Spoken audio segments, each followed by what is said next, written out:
Summary of all the guidelines and directives issued by the court in this judgment.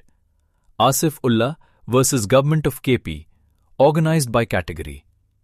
A. Directives for Police and Investigation. Directives 1 to 26. FIR Registration. Police must register FIRs forthwith upon receiving information of a cognizable offence. No delay is permissible. Refusal or delay attracts action under Sections 166 and 217 PPC and Section 118 KP Police Act. The SHO cannot withhold FIR registration merely because legal heirs have not yet nominated an accused. Investigation must commence immediately. The complainant must be cautioned before registration that a false FIR is an offence under Section 182 PPC, up to 7 years imprisonment. The scribe must record the complainant's words verbatim. No additions, deletions, coaching, or casting the net wider to falsely implicate others. Arrest powers. Arrest must not be made merely on registration of an FIR. There must be sufficient material justifying it. Upon arrest, the accused must be informed of grounds, given access to counsel, protected from self-incrimination, and never subjected to torture. Time of arrest must be noted on the arrest card. Pre- and post-arrest medical examinations are mandatory and must be reported to the magistrate. Searches of dwelling houses without a lawful search warrant are illegal and must stop immediately. Investigation duties. The IO must not rely solely on the FIR version. They are duty-bound under Rule 25.23 to discover truth and gather both inculpatory and exculpatory evidence. The IO must not combine the roles of complainant, raiding officer, and investigator simultaneously. The IO must record the accused's plea and investigate it. Failure is misconduct. Any interference by unauthorized superiors or private persons must be immediately documented and reported to the Ilaka magistrate. Case diary. Section 172 CRPC and station diary must be properly and regularly maintained. Every step must be recorded. IOs must maintain close liaison with the District Public Prosecutor, DPP, at every stage of investigation. Crime scene and forensic. Crime scenes must be documented with photography, videography, sketches, and lawful forensic sampling. DNA, ballistic, serological, and toxicological samples must be immediately dispatched to the FSL with a fully documented chain of custody. All case property must be sealed, marked, and deposited in the Malkhana. Misuse or tampering is criminal breach of trust under Sections 403 and 409 PPC. An independent Malkhana must be established in each district under the supervision of the district and sessions judge. IOs must know and follow the Punjab Forensic Science Agency guidelines on collection, preservation, and transmission of samples. These must be available at every police station. Final report/Chalan.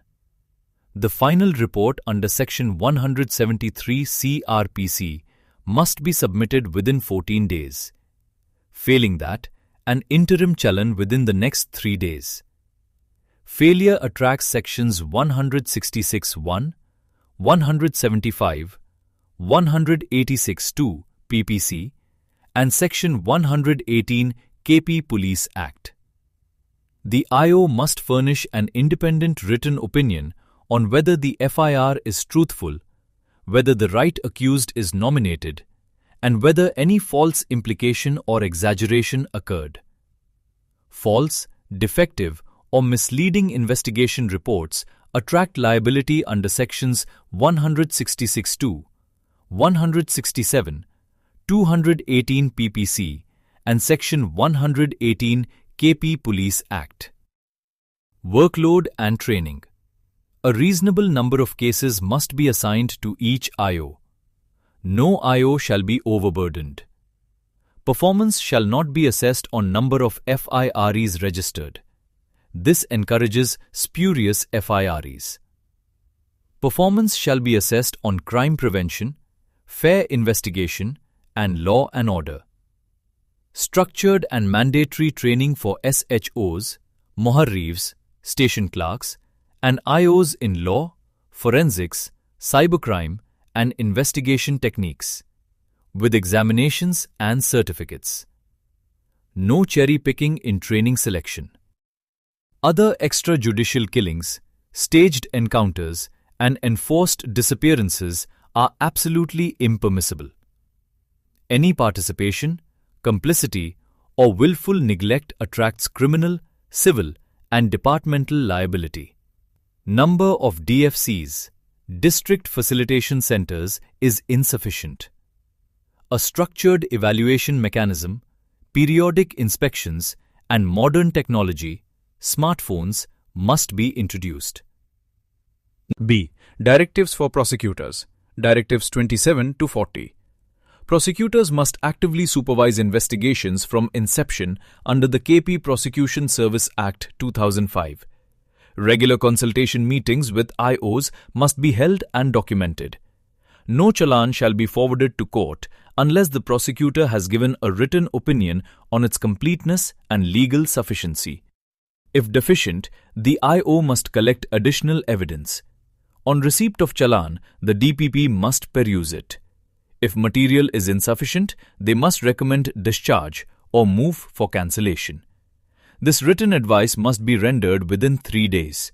Any undue delay is misconduct. The practice of retaining case files for a prolonged period must stop immediately. Any opinion must be completed immediately upon receipt. Prosecutors represent the state, not private parties. They must remain neutral and independent, and must not associate with police, parties, or counsel in a manner compromising impartiality. They must not accept any favor or benefit from the police.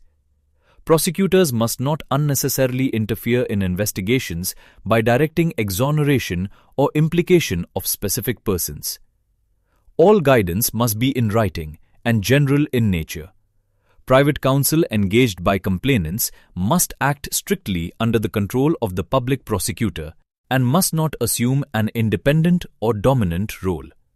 Prosecutors must screen false, frivolous, exaggerated or malicious cases at the pre-trial stage and approach courts under sections 182 and 211 PPC and section 250C RPC.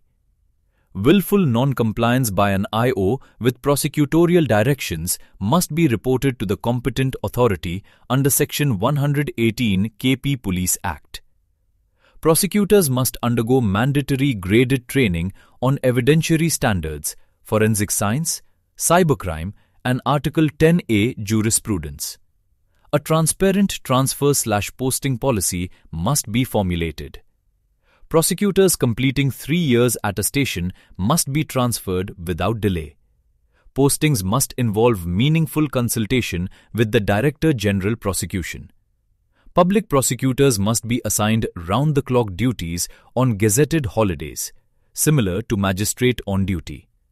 After acquittal, if the court finds it attributable to prosecutorial inefficiency, the trial court shall recommend proceedings against the prosecutor under relevant law. See Directives for Lawyers/Advocates, Directives 50 to 56. It is the professional duty of every advocate to appear when a matter is called or make satisfactory alternate arrangements. Failure is misconduct under Rule 175A. Any strike, boycott, or deliberate non-appearance is illegal and unconstitutional, violating Article 10A of the Constitution, and may attract Sections 174, 186, 1, and 186, 2 PPC. Advocates who engage in unlawful strikes or take the law into their own hands cannot be certified as fit and proper for enrollment before any court. Advocates must maintain respect for courts, avoid improper publications, and abstain from any disrespect towards the judicial office. Rules 159, 164, 172 of Pakistan Legal Practitioners Rules 1976. Misconduct including deliberate delay, intimidation of witnesses or misleading clients shall be reported to the Bar Council. False affidavits may attract proceedings under Sections 195 and 476 CRPC. Lawyers must ensure timely filing of documents, proper preparation of witnesses, and readiness to proceed on each date. Judicial complexes and court premises are public property under exclusive judicial control. Bar rooms are a facilitation, not a right. Any misuse, encroachment, or obstruction is unlawful. These directives were issued by the Peshawar High Court and are binding on all relevant stakeholders across Khyber Pakhtunkhwa as part of a comprehensive effort to reform the criminal justice system in the province. The judgment is a landmark comprehensive ruling addressing systemic failures across police, prosecution, the bar, and the judiciary.